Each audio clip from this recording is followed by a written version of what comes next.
Hello, beautiful people. Like, share, and subscribe.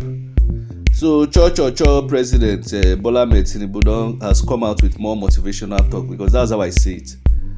One of the things I just want to advise this Tinubu. We see this channel. I'm not just criticizing. There's advice, and I criticize everybody. I've criticized Obi. I've criticized Alesoti. Not because I just love to criticize, but I just want them to do things better. Tinubu, where is the 50 million youths you say you recruit into don't recruit them into the army, by the way, because the army, Nigerian army, is a useless organization that don't respect human rights. If you do this, your 50 million youths, it will reduce half of the problems. Let's say it will reduce, not half, it will reduce 25% of the problems. Because one thing that is making food expensive because the subsistence farmers are not able to go to the bush to do their normal farming again. And if you also subsidize inputs, like I've mentioned about distribution centers in the past in the 6 geopolitical zones, penetrate it down into especially those areas where people do a lot of farming.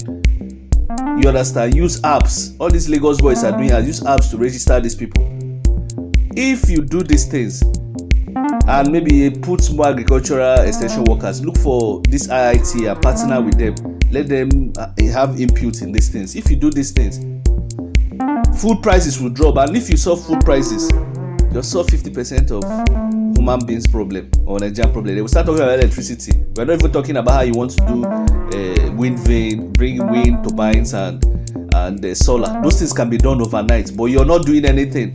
The money for subsidy, you're just there sharing it with those useless governors who will do nothing. At the end of the day, the same thing that happened to Buhari, you will not do one capital project. But let me play the video so that you hear him with his story. He's a storyteller. That's how I see it.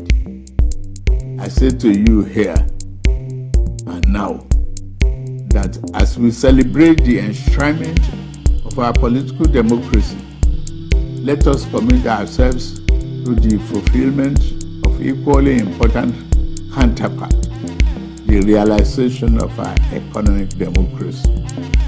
I understand the economic difficulties we face as a nation right now. Our economy has been in desperate need of reform for decades. It has been unbalanced because it was built on the flawed foundations and over reliance on revenue from exploitation of oil. The reforms we have initiated are intended to create a stronger, better foundation for future growth.